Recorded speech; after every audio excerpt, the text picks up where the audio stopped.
Think of yourself as dead. You have lived your life. Now take what's left and live it properly. Those words from Marcus Aurelius, the great Stoic emperor, cut straight to the heart of what it means to build unshakable resilience. In a world that feels increasingly chaotic, where distractions, setbacks, and pressures never seem to let up, Stoicism isn't just some ancient philosophy gathering dust on a library shelf. It's a battle-tested toolkit for mental toughness, used by everyone from Roman generals to modern CEOs, athletes, and even prisoners of war.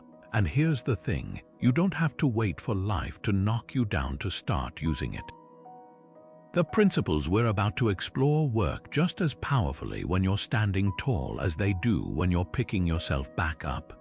This video isn't just a list of quotes or abstract ideas. We're diving into 22 concrete Stoic techniques, carefully organized into 3 pillars that'll rewire how you perceive challenges, take action despite fear, and strengthen your willpower like never before. Imagine having the clarity to see obstacles as opportunities, the courage to act when everything in you wants to retreat, and the endurance to keep going long after others have quit. That's not hypothetical, it's what happens when you apply these practices consistently. By the end of this journey, you'll have more than just motivation. You'll have a framework honed over 2,000 years that turns adversity into fuel. Whether you're facing a personal crisis, a professional slump, or just the daily grind that wears you down, these techniques will help you respond not with frustration but with focus. And that's where real transformation begins, not in avoiding life's storms, but in learning to sail through them with unbreakable calm. Let's begin. What truly belongs to you?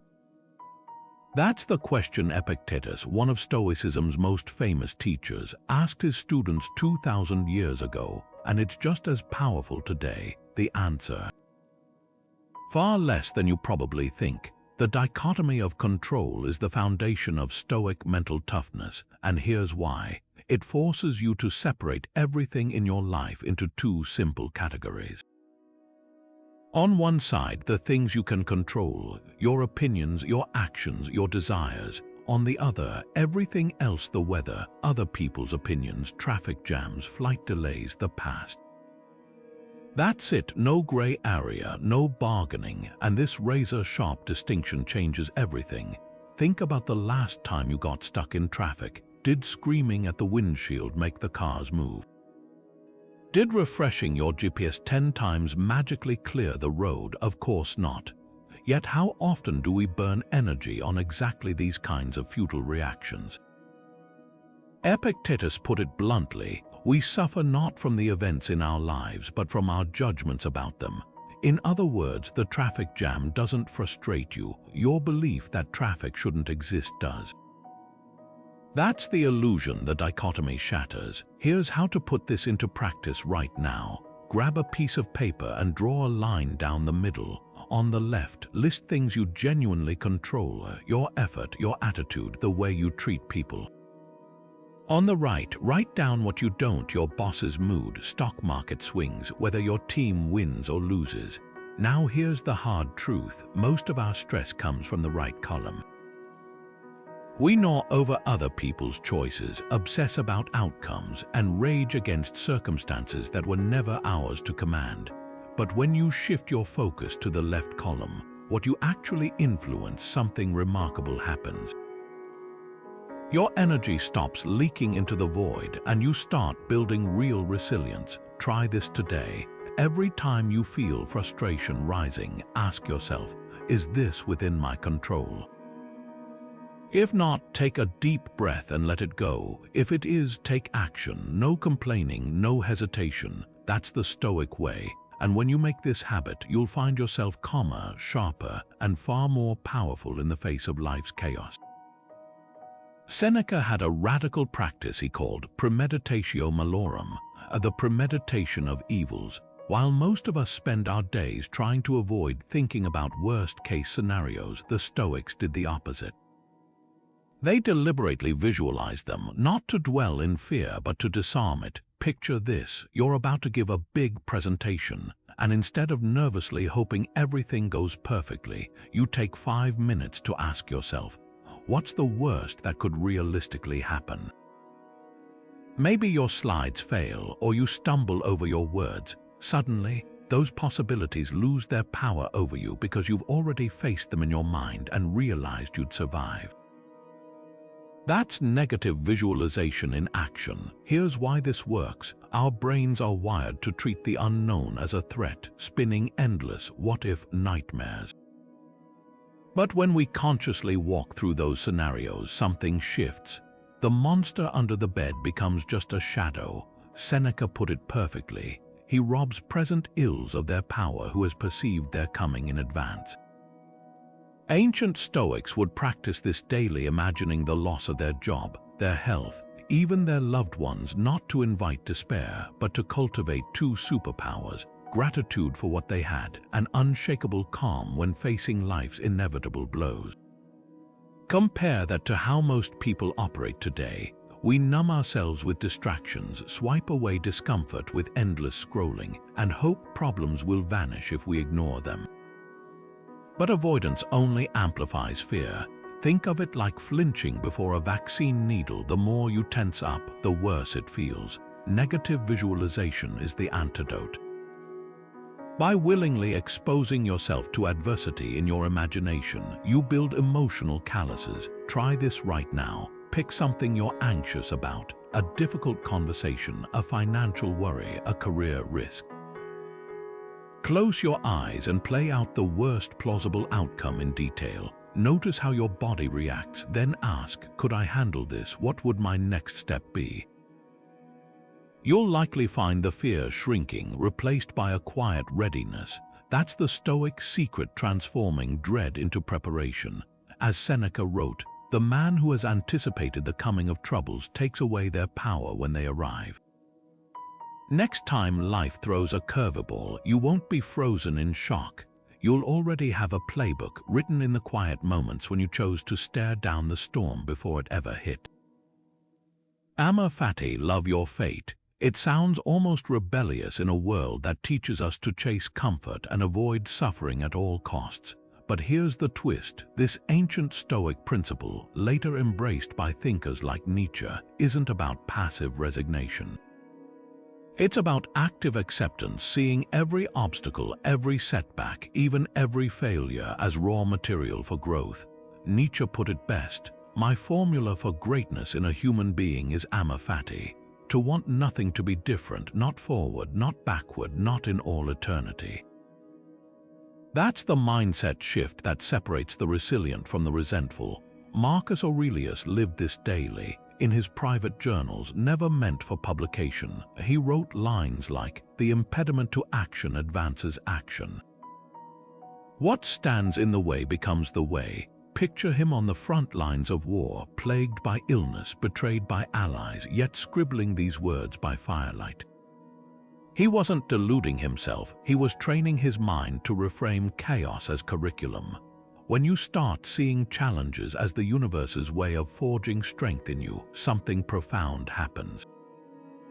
The job rejection isn't a dead end, it's redirection. The injury isn't just pain, it's a masterclass in patience. The criticism isn't an attack, it's free feedback. Think of a mountain climber. No one scales a peak by wishing the rocks were softer or the path flatter. The difficulty is the point. Each handhold, each gust of wind, each burning muscle is what transforms an ordinary person into someone capable of summits. Stoics understood this instinctively. They didn't just tolerate hardship, they revered it as the whetstone that sharpened their character. So here's your challenge: pick one struggle you're facing right now.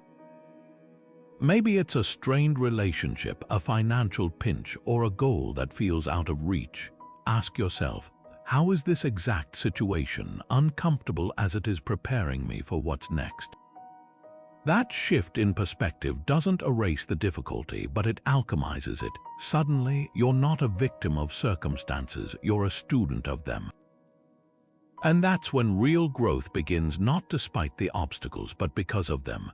Amor Fati isn't about liking the storm. It's about learning to dance in the rain, knowing each drop is shaping you into someone unshakable. There's a crucial difference between anxiety and preparation. One paralyzes you, the other empowers you. That's where the Stoic practice of Premeditatio Malorum comes in. Translated as the premeditation of evils, it's not about doom-scrolling through worst-case scenarios in fear, but systematically disarming them through deliberate mental rehearsal. Picture a Roman general the night before battle. While his soldiers might toss and turn with nerves, he's methodically walking through every possible outcome: broken supply lines, unexpected terrain, enemy ambushes.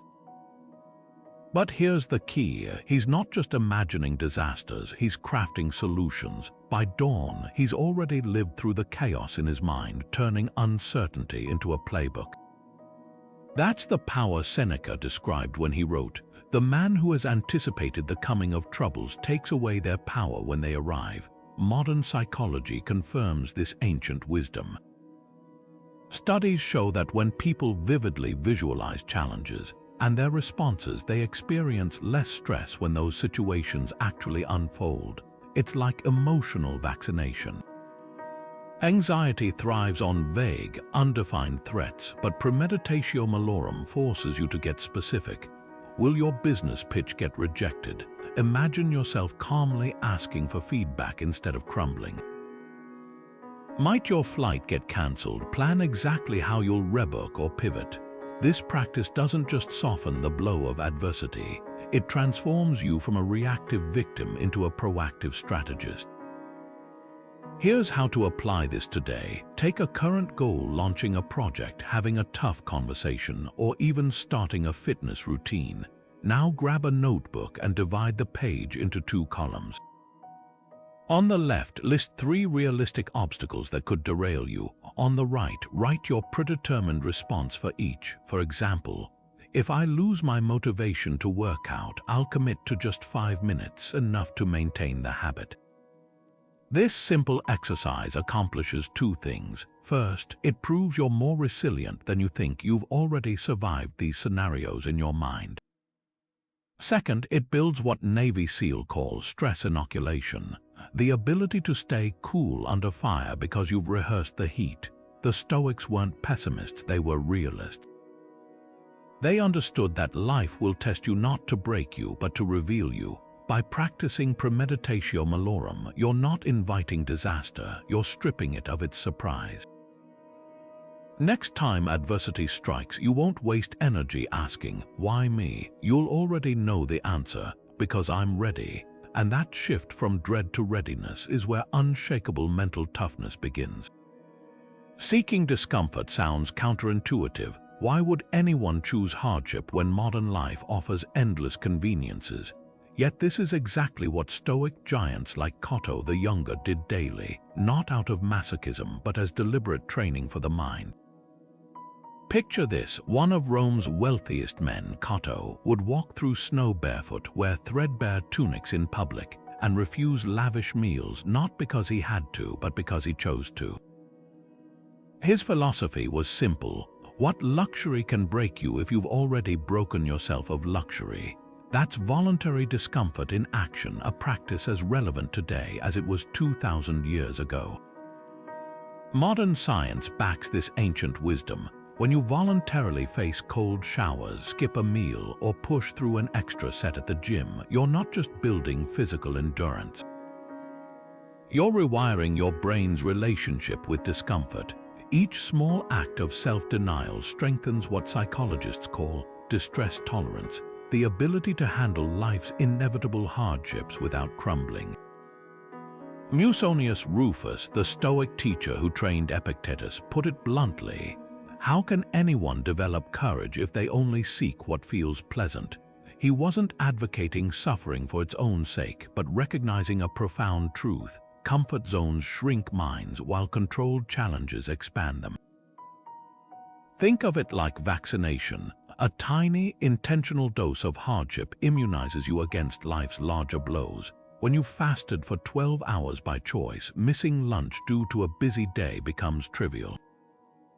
After months of cold showers, an unexpected power outage in winter won't faze you.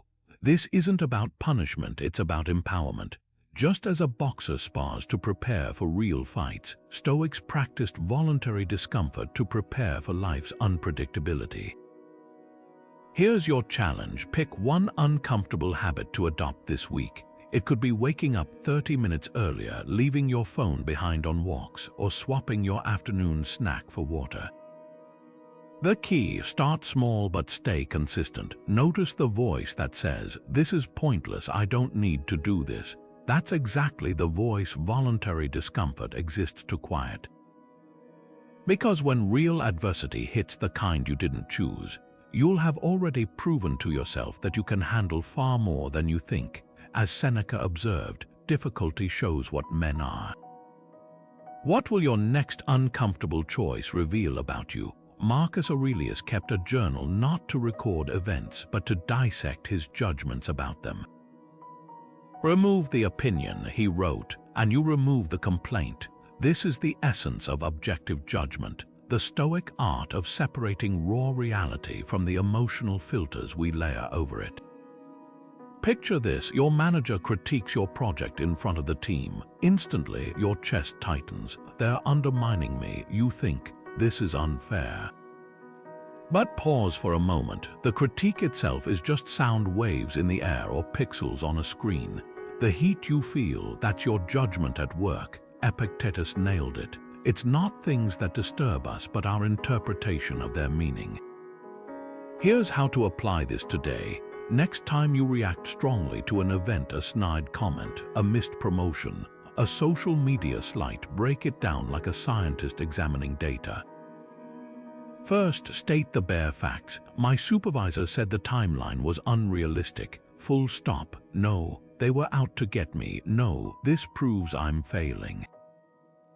Just observable reality. Then ask, is my current interpretation helping me improve or trapping me in resentment? Emotions aren't the enemy, but unexamined judgments are. They're like smudged glasses distorting everything you see. Try this exercise tonight. Replay a recent emotional trigger, but this time narrate it as a neutral observer might. If you argued with a partner, strip away "they never listen" and note instead, "They interrupted me 3 times during a discussion about chores." Suddenly, the problem shifts from a global character attack to specific, addressable behavior. This isn't about suppressing feelings, it's about creating space between stimulus and response. The very space where mental toughness grows. The Stoics called external events indifferent, not because they didn't matter, but because their power comes from how we tag them. A rainstorm isn't bad unless you planned a picnic. A job rejection isn't devastating unless you tied your worth to it. When you master objective judgment, you gain something priceless: the ability to respond to life's turbulence not with knee-jerk reactions, but with deliberate clarity. And in that clarity lies real power, the kind no external event can shake. Death isn't morbid to the Stoic, it's the ultimate motivator.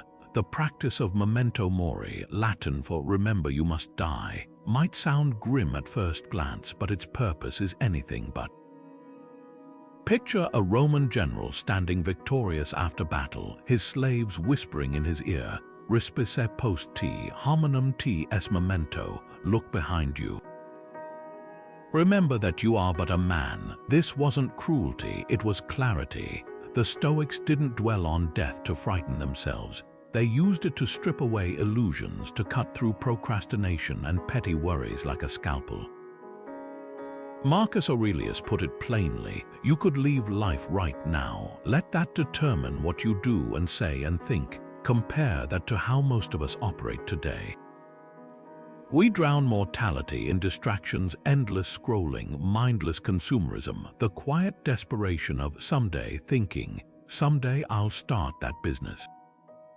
Someday I'll repair that relationship, someday I'll live boldly. But the Stoics knew the truth. Someday is the most dangerous word in any language.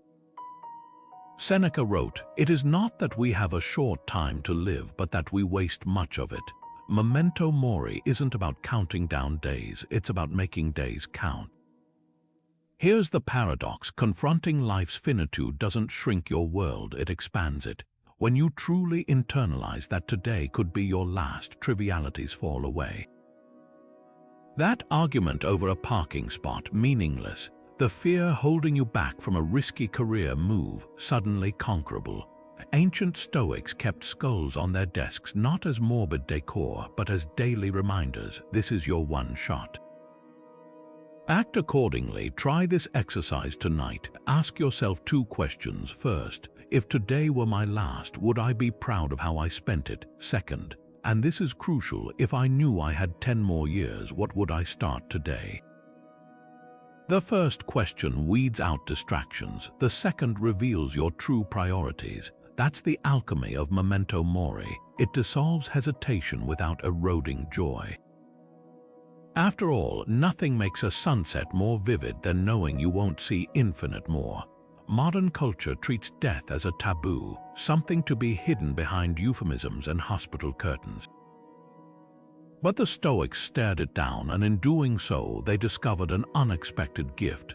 Mortality isn't the enemy of meaning. It's the very thing that gives life its urgency, its color, its stakes.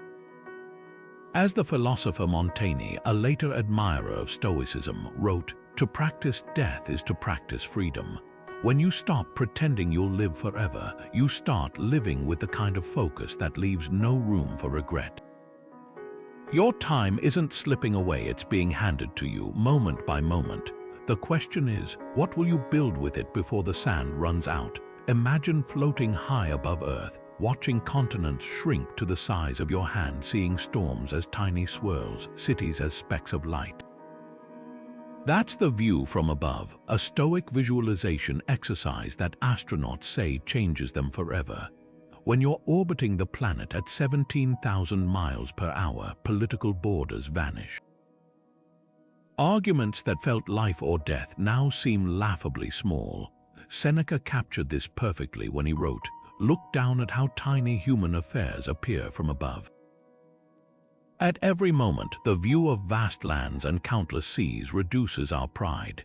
The Stoics didn't need space travel to grasp this truth. They practiced mentally zooming out long before rockets existed, and you can too. Here's how it works. Next time you're drowning in stress, maybe a work conflict, a financial worry, or social media drama, pause and close your eyes. Picture yourself rising higher, like a camera pulling back in a movie shot. First, see your room from the ceiling, then your neighborhood from cloud height. Keep going until you're imagining continents, oceans, the whole blue marble of Earth hanging in space. Suddenly, that snippy email or missed deadline loses its grip on you. This isn't about dismissing your problems, it's about seeing them in proper proportion. Astronauts call it the overview effect, a profound shift where petty concerns melt away, leaving only what truly matters. Try this tonight. Stand outside and look up at the stars. Really look, those pinpricks of light are entire suns, some with planets of their own. Now ask, in this vast cosmic theater, how much weight does my current anxiety really carry? The Stoics weren't saying your struggles don't matter, they were reminding you that you get to choose how much space they occupy in your mind. Marcus Aurelius would journal about this perspective, writing lines like, "Think of the substance of the whole, what a speck you are in comparison." Not to belittle himself, but to anchor his priorities. Modern life bombards us with urgency, breaking news alerts, trending shaming campaigns, the illusion that every minor setback is catastrophic. The view from above shatters that illusion. It's why CEOs hike mountains before major decisions, why therapists recommend stargazing for anxiety. When you practice this regularly, you start to spot a pattern. 90% of what feels like an emergency today won't even register in a month. The petty quarrel forgotten, the botched presentation a learning moment, even genuine hardships, illness, loss, failure, take their proper place in the arc of a life well lived. Consider the irony: the higher you mentally ascend, the deeper your feet plant on solid ground. Problems don't disappear, but they stop pretending to be monsters. That's the gift of cosmic perspective. It doesn't shrink your life. It expands your capacity to navigate it with grace. As Seneca observed, no one can live happily who looks only to themselves. The next time chaos threatens to swallow you, remember, you're not stuck in the storm, you're the sky above it. Marcus Aurelius never intended his journal to become one of history's most revered books. The meditations we study today were simply his private notes, our emperor's raw conversations with himself during wars, betrayals, and plagues. That's the first lesson of Stoic journaling. It's not about crafting pretty prose for an audience, but about confronting your own mind with unflinching honesty. His pages swing between gratitude. When you arise in the morning, think of what a precious privilege it is to be alive, self-reproof. How much time he gains who does not look to see what his neighbor says or does, and resolve, waste no more time arguing what a good man should be. B1. This three-part rhythm: appreciation, audit, and action, is how Stoics transformed ink and parchment into ironclad resilience. Modern journaling often misses the mark entirely. Glossy gratitude journals encourage surface-level positivity without the crucial next steps, examining where you faltered and planning how to improve. Epictetus warned against this half measure.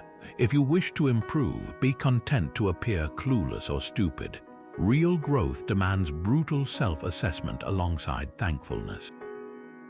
Picture a warrior sharpening their sword after battle. They admire the blade's edge. Gratitude. Notice every nick, critique, then methodically grind them out. Resolve. That's the Stoic difference. Journals aren't for venting or vanity, but for deliberate self-forging. Here's how to practice this tonight. Set a timer for 5 minutes and divide your page into 3 sections. First, appreciation. List 3 specific things you didn't earn but benefit from. Your health, a mentor's advice, even the electricity powering your home. This grounds you in reality, counteracting entitlement. Next, audit. Recall one moment today where you fell short of your ideals, not to self-flagellate but to diagnose. Did you snap at a colleague because you were tired, or because you've neglected rest? Finally, resolve. Script tomorrow's better response. If traffic stresses me, I'll listen to a podcast lecture instead of honking.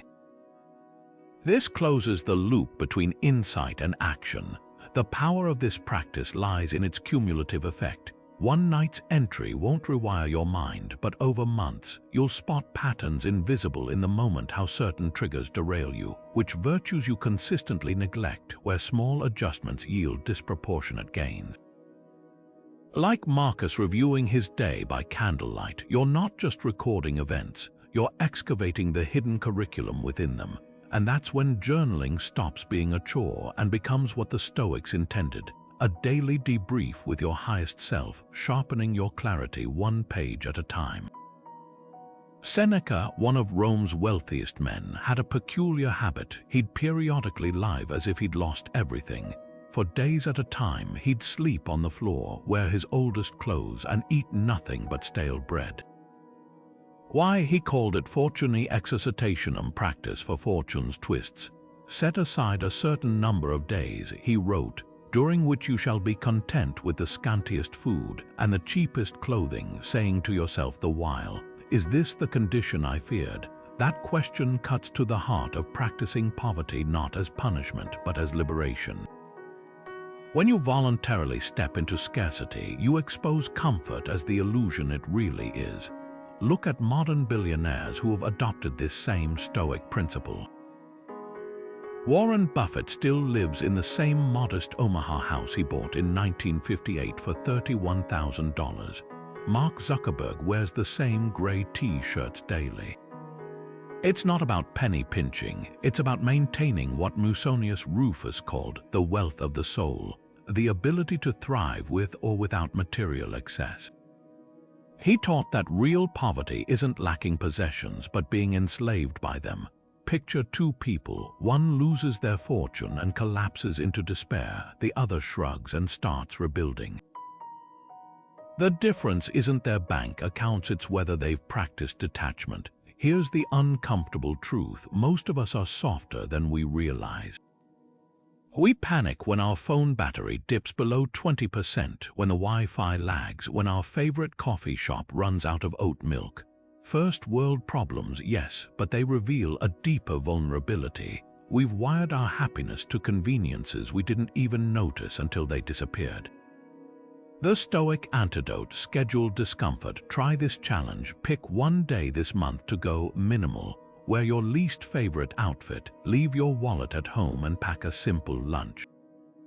Take cold showers. At first, it'll feel irritating, even silly, but by sunset, you'll notice something profound. You're still you. Your creativity, your humor, your resilience, none of it required luxury to exist. This practice isn't about romanticizing hardship, it's about vaccinating yourself against fear. When you've slept on a thin mat by choice, a cancelled hotel reservation becomes an adventure. When you've eaten plain rice for dinner, a missed delivery is trivial. Like a tree subjected to wind that grows stronger roots, voluntary poverty strengthens your ability to weather life's inevitable storms. As Seneca put it, he is most powerful who has power over himself. Next time you catch yourself thinking, "I couldn't live without X," remember, that's exactly why you should try. Every time your phone buzzes with a notification, you face a Stoic crossroads without realizing it. The discipline of assent isn't some lofty philosophical concept, it's the mental muscle that decides whether a tweet ruins your afternoon or becomes mere background noise. Epictetus described it with razor precision. Don't let the force of an impression when it first hits you knock you off your feet. Just say, "Hold on a moment, let me see who you are and what you represent." Imagine your mind as a fortified city. Every thought, especially the inflammatory ones, shouldn't get automatic entry. They wait at the gate while you, the guard, decide, does this deserve my energy? Is this actually true? Social media is the ultimate testing ground for this skill. Scroll through any platform and you'll find outrage on tap, political rants, viral shaming, hot takes designed to trigger. Here's what most people miss. That surge of anger isn't caused by the post itself, but by your unchecked assent to its narrative. You read "CEO fires loyal employee" and instantly adopt the story's framing. That's heartless, but what if you paused like a Stoic gatekeeper? What if you asked, "Do I know both sides? Could there be context I'm missing?" That split-second interrogation changes everything. The emotion doesn't disappear, but it stops hijacking your rationality. Try this the next time you're about to react. Picture your friend texts you, "Did you see what Alex posted about you?" Your stomach drops before clicking freeze. Breathe, ask yourself 3 questions. What's the worst possible version of this? What's the most neutral? What's even slightly positive? By entertaining multiple interpretations, you break the spell of first impressions. Maybe Alex was mocking you, or maybe they shared an old inside joke out of context. The Stoic pause creates space between stimulus and response, and in that space lies your freedom. Consider a belief you recently accepted without scrutiny. Maybe it's, "My boss doesn't respect me," after a rushed meeting, or "I'll never get fit" after skipping one workout. These aren't facts, they're judgments you assented to. Epictetus warned, "Men are disturbed not by things, but by the views they take of them."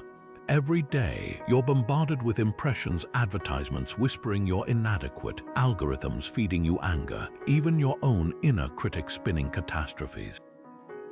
The discipline of assent trains you to catch these intruders at the gate, examining them under the harsh light of logic before granting them citizenship in your mind. This practice isn't about becoming emotionless, it's about becoming intentional.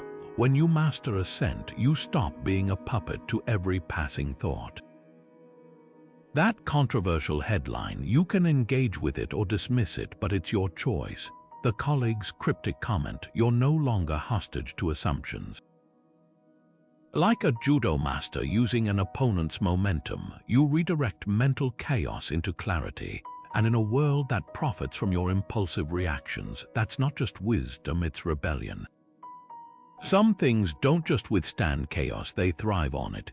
That's the heart of Nassim Taleb's concept of antifragility. While most of us try to avoid shocks and setbacks, antifragile systems, whether biological, economic, or psychological, actually grow stronger when stressed. Think of your muscles. They don't maintain strength by avoiding the gym. They need resistance to rebuild. Stoicism grasped this 2,000 years before the term existed. Marcus Aurelius put it bluntly, the impediment to action advances action. What stands in the way becomes the way. For the Stoics, obstacles weren't roadblocks, they were raw material. Consider Nelson Mandela's 27 years in prison. Most would see that as stolen time, a tragedy. Yet Mandela emerged not broken but refined. Prison, he later reflected, was a crucible that forged my leadership. The isolation forced him to master patience. The harsh conditions taught him to find strength in simplicity. Even his oppressors became unwitting trainers, their cruelty honing his empathy and strategic thinking. That's antifragility in action, a man who didn't merely endure suffering but metabolized it into wisdom. History brims with these transformations. Thomas Edison's lab burned to the ground in 1914, destroying years of work. His response, "Thank goodness all our mistakes were burned up, now we can start fresh." Within weeks he'd rebuilt, and within months invented the phonograph. The fire didn't just test his resilience, it cleared space for breakthroughs that might never have happened otherwise. Here's the challenge. Pick one obstacle you're facing right now, a missed promotion, a creative block, even a health setback. Grab a notebook and answer 2 questions. First, what is this situation forcing me to develop? Maybe rejection is teaching you thicker skin. A stalled project is revealing gaps in your skills. Second, what doors might this open that I wouldn't have seen otherwise? Losing a job could push you toward entrepreneurship. An injury might introduce you to mindfulness. This isn't toxic positivity, it's tactical reframing. The Stoics weren't naive, they were strategic. They knew that while you can't control events, you can control what you extract from them. Like blacksmiths hammering red-hot steel, they used life's blows to shape unbreakable character. Your current struggle, it's not happening to you, it's happening for you. The question is, will you let it leave you brittle, or will you let it forge something stronger than you were before? Pythagoras, the ancient mathematician and philosopher, required his students to observe 5 years of complete silence before they could speak in his academy. 5 years not of passive muteness, but of active listening, absorbing, and refining their thoughts until they were worth sharing. That extreme discipline reveals a truth the Stoics later embraced. Wisdom isn't just about what you say, but about what you choose not to say. In a world drowning in noise, endless podcasts, hot takes, and performative debates, the ability to hold silence becomes a superpower. Epictetus put it bluntly, "We have 2 ears and 1 mouth, so we can listen twice as much as we speak." Consider how foreign this feels today. Social media rewards instant reactions, not measured reflection. We've turned conversation into a competitive sport where pausing to think reads as hesitation and loudness often masquerades as confidence. But the Stoics knew better. Silence wasn't emptiness, it was the fertile ground where clarity grew. Marcus Aurelius wrote entire pages about restraining the tongue, reminding himself, you don't have to turn this into something. It doesn't have to upset you. That's the hidden cost of unnecessary speech. Every word tossed carelessly into the air is energy diverted from observation, learning, or inner stillness. Here's a modern test of this ancient skill. Next time you're in a group conversation, whether at dinner, a meeting, or even a virtual chat, commit to 1 hour of intentional silence. Not zoning out, but actively listening. Notice how often people speak just to fill space, to assert dominance, or to soothe their own discomfort with quiet. You'll start spotting patterns: the friend who reflexively interrupts, the colleague who monologues to avoid vulnerability, even your own impulses to jump in with anecdotes no one truly needs. This practice isn't about judging others, it's about recognizing how much of our speech is ego, not essence. The benefits first: you'll gain insights no amount of talking can provide. People reveal themselves when they think no one's truly listening. Their insecurities, their priorities, their unspoken truths. Second, when you do speak, your words carry weight. Like a composer who understands the power of rests between notes, you'll learn that silence makes your speech more potent, not less. Finally, you'll discover something profound: most conversations won't miss your unsaid opinions. The world keeps turning, and that realization, its liberation. Try this today. In your next interaction, pause 3 full seconds before responding. Not awkwardly, but deliberately. In that breath, ask, does this need to be said? Does it need to be said by me? Does it need to be said now? You'll find 90% of what you might have uttered fails all 3 tests. What remains? Only what's truly worth breaking the silence for.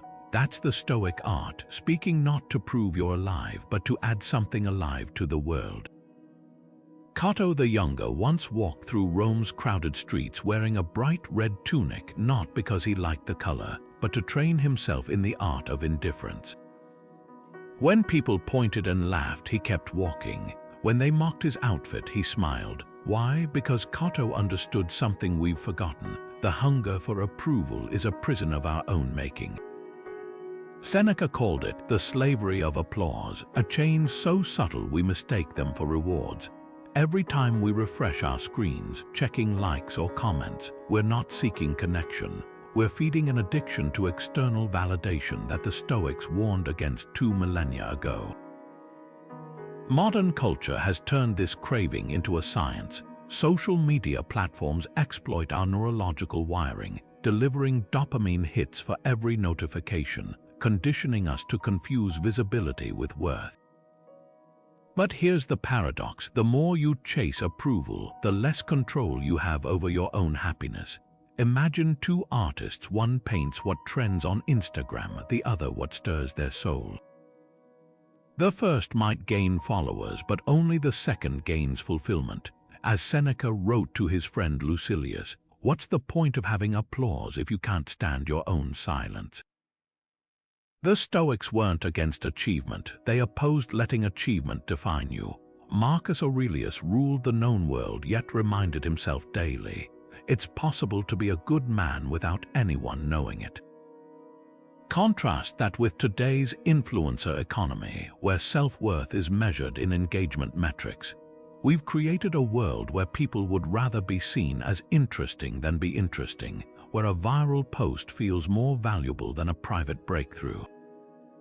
Your challenge: a 24-hour social media detox, not as punishment but as revelation. Delete the apps for 1 day. Notice when your fingers itch to scroll. Observe the anxiety that arises when you can't perform your curated identity. That discomfort is the addiction talking. Now ask yourself, who are you when no one's watching? What thoughts arise when they're not shaped for an audience? This isn't about abandoning technology. It's about reclaiming sovereignty over your attention. Cato's red tunic was more than a fashion statement, it was armor against conformity. Every laugh it provoked was a test. Could he remain unmoved by opinions that didn't serve his purpose? That's the real power of contempt for fame. It's not about rejecting admiration. It's about being utterly free to act with integrity, whether the crowd cheers or jeers. Because in the end, as Epictetus taught, if you ever find yourself valuing the approval of others over your own self-respect, know that you've lost your way. The path back begins with a single day of silence, not from others, but from the part of you that still believes applause is the measure of a life well lived. Picture a single tree in a forest. Its roots intertwine with fungi underground, exchanging nutrients with oaks 50 feet away. Its leaves filter air that becomes the breath of deer, birds, even distant cities. That tree isn't just in the ecosystem, it is the ecosystem. This is the essence of Sympathia, the Stoic concept that we're all threads in a living tapestry. Marcus Aurelius captured it perfectly. What doesn't benefit the hive doesn't benefit the bee. Your challenges, your growth, even your setbacks, they ripple outward in ways you'll never fully see. Take a championship sports team. The point guard's ankle injury forces the backup to step up, revealing hidden talent, the loss that seemed devastating. It becomes the catalyst for a new strategy that wins the finals. Stoics saw existence this way. Every event, no matter how personal it feels, serves the whole. When you're stuck in traffic, that delay might have prevented an accident ahead. When you're passed over for promotion, it could be redirecting you toward a path where your skills ignite something greater. This isn't mystical thinking, it's recognizing that your story is never just yours. Marcus wrote in his journals, "You exist as a part of the whole, like a limb on a body." Cut off a finger and the entire nervous system reacts. Neglect your mental health and it echoes through your relationships, your work, your community. The inverse is also true. Every act of courage, every moment of patience sends vibrations through the web. A barista's kindness to a stressed customer changes that person's interaction with their child who carries that calm to school. The chain is invisible but unbreakable. Here's the pivotal question: how does your current struggle serve something beyond you? Maybe your patience in a frustrating job models resilience for younger colleagues. Perhaps your recovery from illness inspires others facing similar battles. Even grief has its place in the ecosystem, your loss teaching others how to comfort, how to cherish. The Stoics didn't urge you to shrug off pain, but to see it as fertilizer for growth you can't yet imagine. Consider the Japanese art of Kintsugi, where broken pottery is repaired with gold. The cracks aren't hidden, they're celebrated as part of the object's history. Your struggles are like that, not flaws to erase, but seams of strength that bind you to others. When you stop asking, "Why me?" and start asking, "What does this make possible?" you shift from isolation to sympathia. The forest thrives because some trees fall, making space for light. Your life, too, is part of that endless, interconnected becoming. You've probably set goals with absolute certainty. I'll get promoted this year. I'll run a marathon in October. This business will hit 6 figures. But here's what the Stoics knew that most modern planners miss. Attaching your peace of mind to rigid outcomes is like building a house on a fault line. Enter the reserve clause, 2 simple words that change everything, fate permitting. Seneca captured this perfectly. The person who has said "I have succeeded" will someday be lying when they say "I had begun." That's not pessimism, it's the profound recognition that life doesn't owe you your plans. Think of the difference between saying, "I will close this deal by Friday," and "I will do everything in my power to close this deal by Friday, fate permitting." The first ties your self-worth to an outcome you only partly control. The second, it separates effort from ego, leaving room for reality without surrendering ambition. Ancient Stoics added this mental asterisk to every intention, not as a cop-out but as armor against disappointment. Marcus Aurelius ruled an empire, yet wrote reminders like, "You could leave life right now." Let that determine what you do and what you don't assume you're owed. Modern psychology backs this ancient hack. Studies on goal shielding show that rigid focus on specific outcomes actually narrows creativity and increases stress. When you fixate on one path to success, you blind yourself to alternatives, like a driver white-knuckling the wheel during a detour, too frantic to notice the scenic route. The reserve clause keeps you agile. Missed your marathon due to injury, fate permitted cross-training instead, revealing a love for cycling. Lost the promotion. Fate cleared your schedule for a side project that becomes your calling. Here's how to practice this today. Take one current goal, something you're emotionally invested in, and rewrite it with the reserve clause. "I'll publish my novel this year" becomes "I'll complete and submit my novel this year, fate permitting." Feel that subtle shift. The weight lifts not because you care less, but because you've made room for life's unpredictability. Notice how your shoulders drop when you acknowledge that external factors, market trends, an editor's workload, even global events, aren't failures on your part. Seneca's letters reveal a man who planned vineyards while knowing they might burn, who cherished friends while accepting they could be gone tomorrow. That's the secret. The reserve clause doesn't weaken resolve. It strengthens it by removing the illusion of control. You'll work just as hard, but without the brittle frustration when reality diverges from your script. So go ahead, set the goal, pour your heart into it, then whisper those two liberating words, fate permitting. Suddenly, success isn't a single narrow door you must batter down, but a landscape of possibilities where you move with purpose, not desperation. Epictetus loved comparing life to an archer drawing back his bow. The archer can control his stance, his grip, the tension in his fingers, everything about the shot except where the arrow lands. Wind might deflect it, a sudden noise might startle him, the target might move. Your business, he taught, is to aim straight, not to demand that the arrow hit its mark. That single image shatters our modern obsession with outcomes. Think about the last job interview you aced in preparation but didn't get, or the project you poured your soul into that flop despite flawless execution. We crush ourselves under the weight of results we never fully controlled to begin with. Marcus Aurelius wrestled with this daily. As emperor, he commanded armies, yet wrote in his private journals, "Don't let the future disturb you." You'll meet it with the same weapons of reason and action you wield today. Notice what he's not saying. He's not promising victory or easy paths. He's guaranteeing only one thing: your commitment to showing up as your best self, regardless of the battlefield's chaos.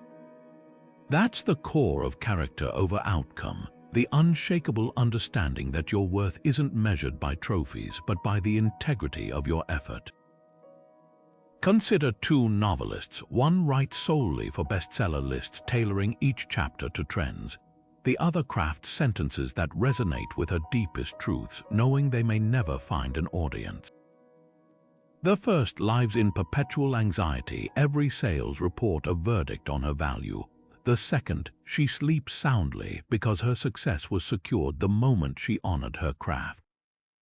This isn't hypothetical. History vindicates the Stoic approach. Van Gogh sold one painting in his lifetime. Emily Dickinson's poems were discovered after her death. Their failures by market standards couldn't tarnish the steel of their character. So here's the piercing question: where have you tied your self-worth to an outcome that was never yours to command? That promotion you didn't get, did it make your late nights any less diligent?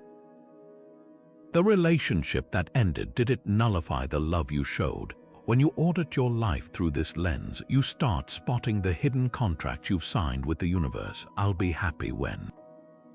I'll feel valid if. The Stoics rip up those contracts, their replacement, a single vow, to walk into every arena focused solely on what you can control: your preparation, your ethics, your courage to try, and let the chips fall where they may. This isn't surrender, it's supreme focus. Olympians don't waste mental energy on competitors' times, they obsess over their own form. Surgeons don't fixate on patient outcomes beyond their skill, they master each incision. The moment you shift from "did I win" to "did I do right by my principles," you break free from the roller coaster of external validation. Wind might still knock your arrow off course, but your aim, that stays true, and in the end, that's the only mark that matters. Most people wake up and immediately reach for their phones, checking emails, scrolling news feeds, letting the world dictate their first thoughts. The Stoics would have called this a surrender before the day even begins. Seneca warned, "When you arise in the morning, think of what a precious privilege it is to be alive, to breathe, to think, to enjoy, to love." But here's the twist: he didn't just think these words, he ritualized them. Your morning routine isn't just about productivity, it's about sovereignty, taking control of your mind before the world stakes its claim. Picture two versions of your next morning. In the first, you grab your phone before your feet hit the floor. Your brain floods with cortisol from urgent headlines, envy from polished social media lives, and anxiety from unanswered messages. You're already on defense before you've brushed your teeth. Now imagine the alternative, waking to silence, sitting upright. You close your eyes for 3 minutes of breath awareness, not to empty your mind, but to own it.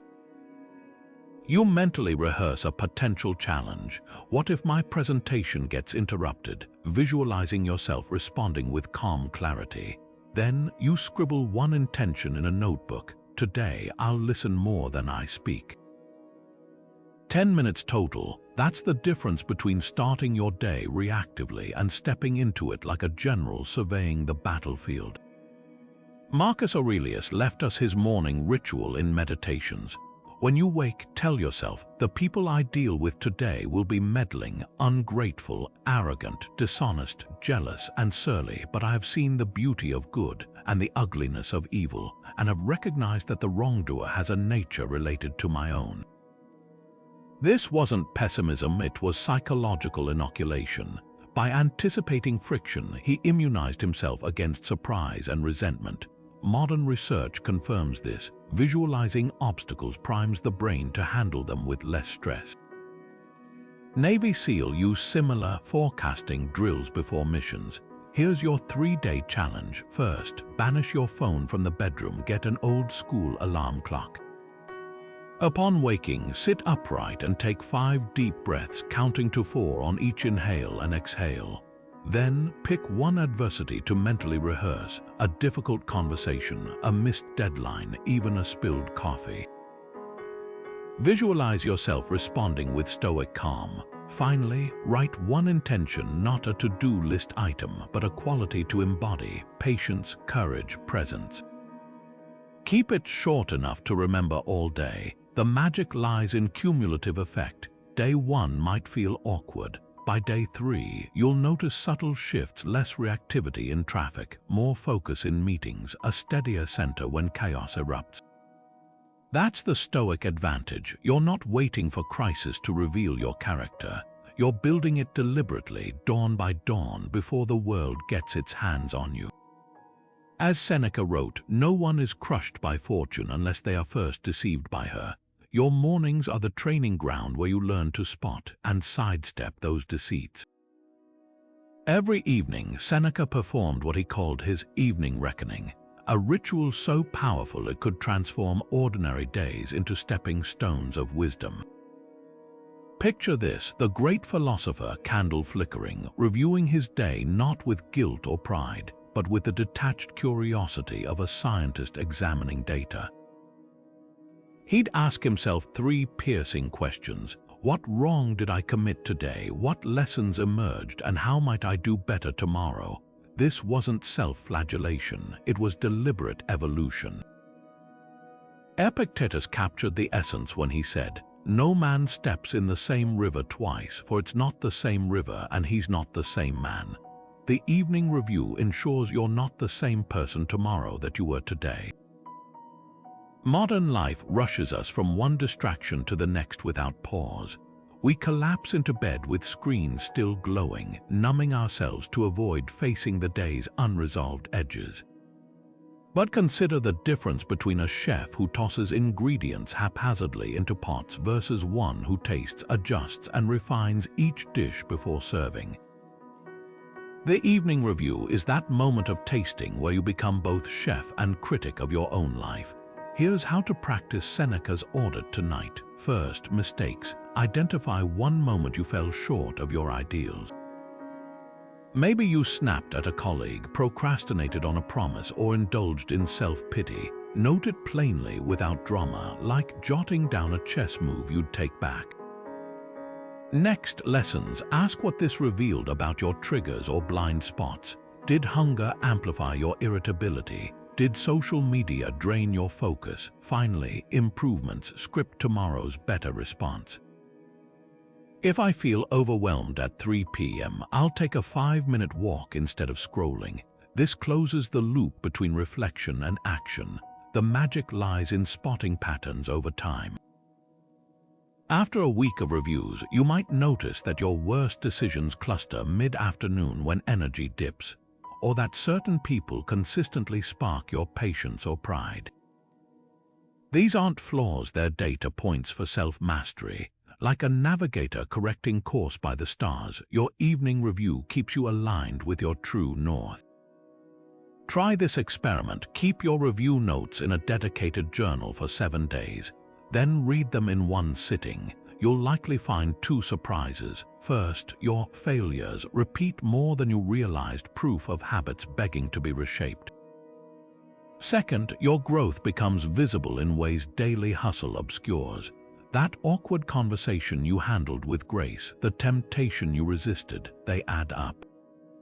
As Seneca wrote to Lucilius, assess your progress not by what you've accumulated, but by the person you've become.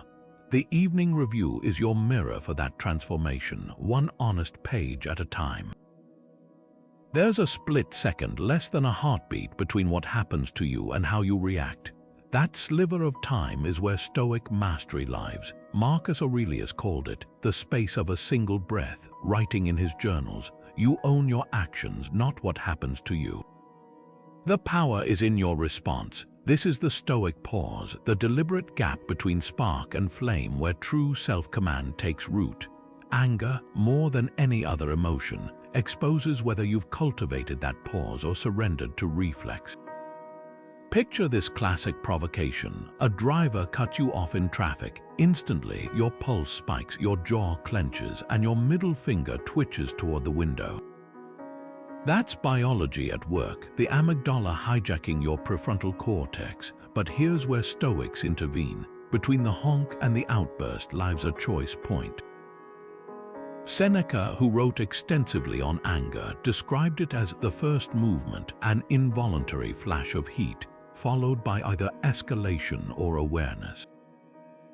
The difference between a shouting match and calm isn't the absence of anger, it's the presence of that pause. Modern neuroscience confirms this ancient insight. Studies show that anger's chemical surge lasts just 90 seconds if you don't feed it with mental narratives. The person who counts to 10 isn't suppressing emotion. They're allowing the biochemical wave to crest and subside naturally.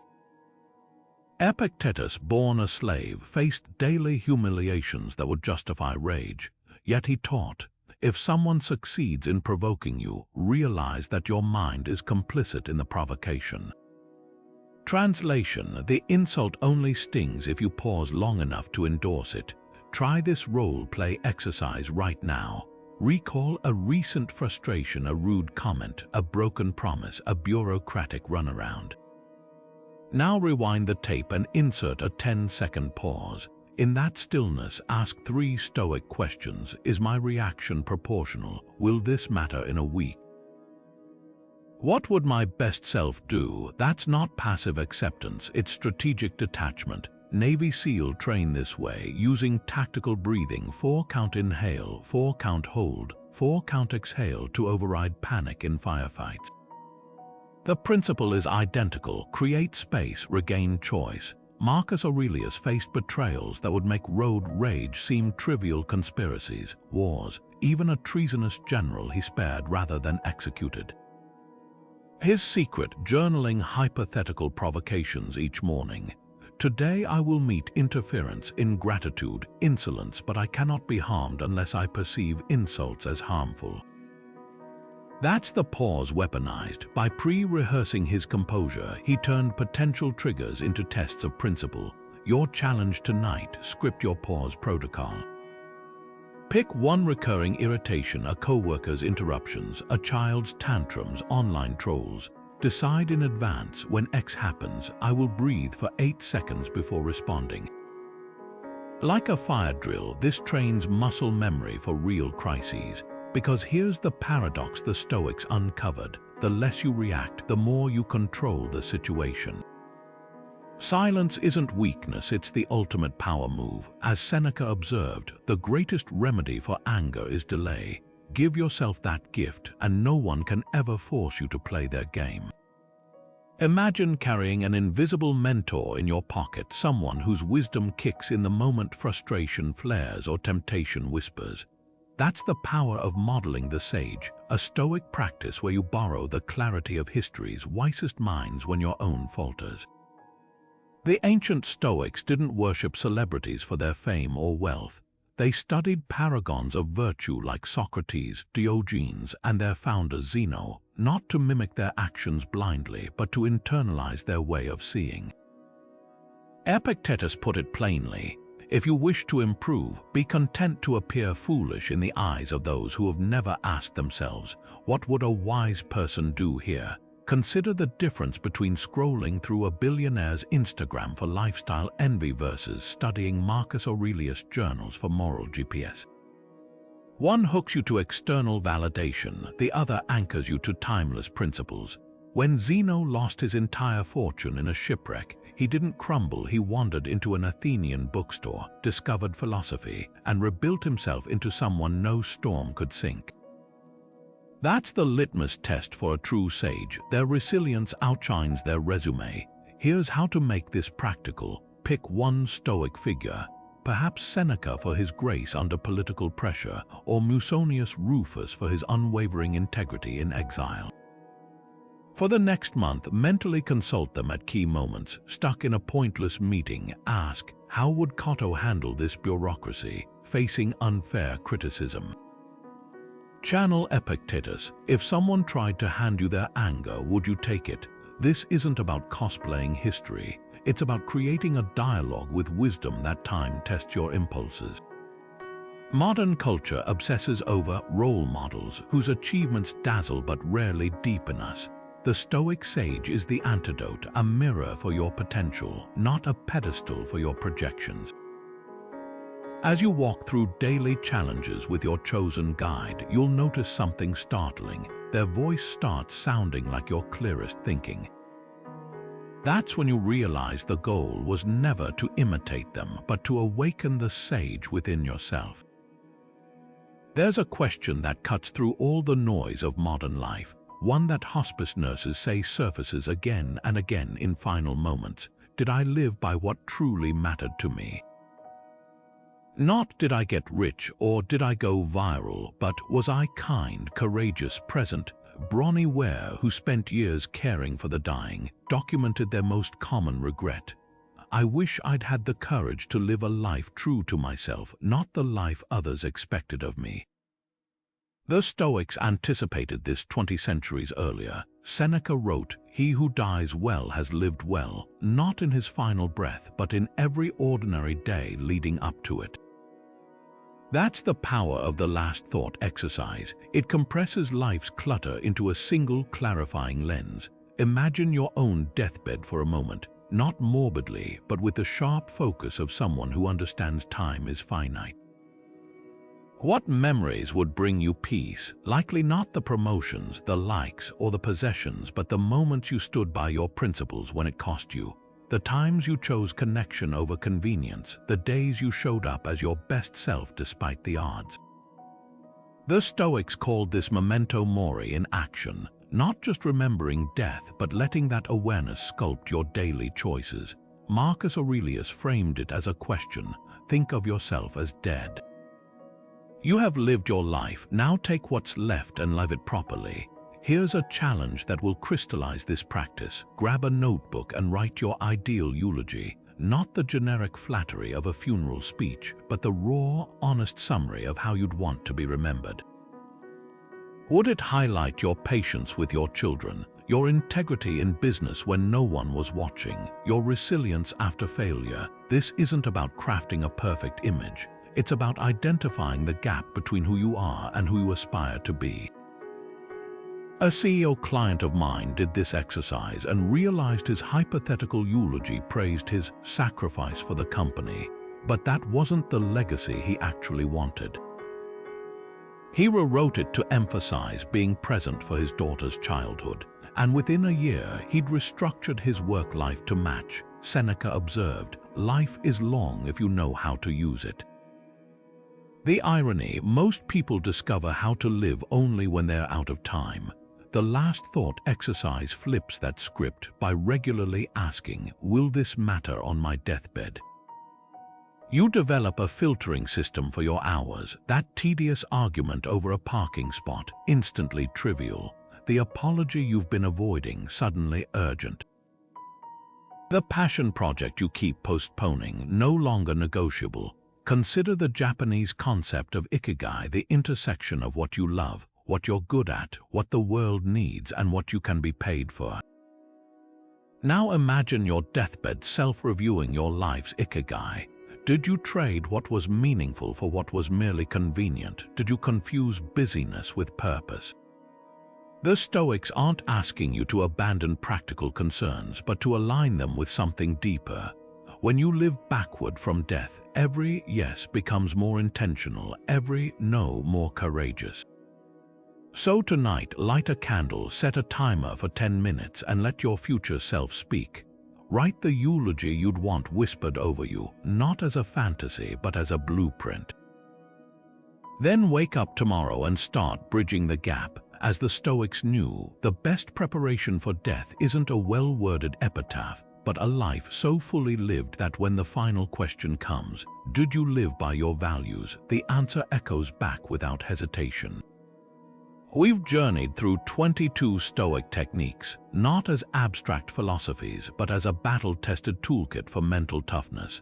From the Dichotomy of Control to Memento Mori, from negative visualization to Amor Fati, each method is a chisel for sculpting unshakable resilience. But here's the truth Stoics understood: knowledge alone is worthless without action. These aren't ideas to admire, they're drills to practice. Like a firefighter training daily so instinct takes over in an emergency, Stoicism works when it's woven into the fabric of your routine. Marcus Aurelius, the philosopher emperor who ruled Rome through war and plague, put it plainly: you have power over your mind, not outside events. Realize this and you will find strength. That power isn't inherited, it's earned through repetition. Think of these techniques as a gym for your mindset. You wouldn't expect one workout to transform your body. Why treat your mind differently? Start small, but start today. Pick 2 or 3 practices that resonate most. Maybe it's the evening review to distill lessons from each day, or the Stoic pause to create space between trigger and reaction. Perhaps it's voluntary discomfort to build tolerance for life's inevitable hiccups. The key isn't perfection, it's consistency. Every time you pause before reacting, every moment you reframe an obstacle as fuel, you're forging mental calluses. This isn't a solo journey. For centuries, Stoics have passed down these tools because resilience grows stronger in community. Share what works for you, not as advice but as testimony. When you hit a wall, and you will, lean on others who have walked this path. That's why we're building this conversation here. Hit subscribe to join a tribe committed to turning life's challenges into stepping stones. Tag someone who needs these tools, because the strongest among us lift others as we climb. The Stoics didn't promise a life without storms. They promised something far more valuable: the ability to stand steady within them. Your next step, simple. Close this video, open your notes app and answer one question. Which 3 techniques will I practice this week? Then go live them. Not someday, not when things calm down, now, because as Seneca reminds us, luck is what happens when preparation meets opportunity. Your opportunity is this moment. The preparation starts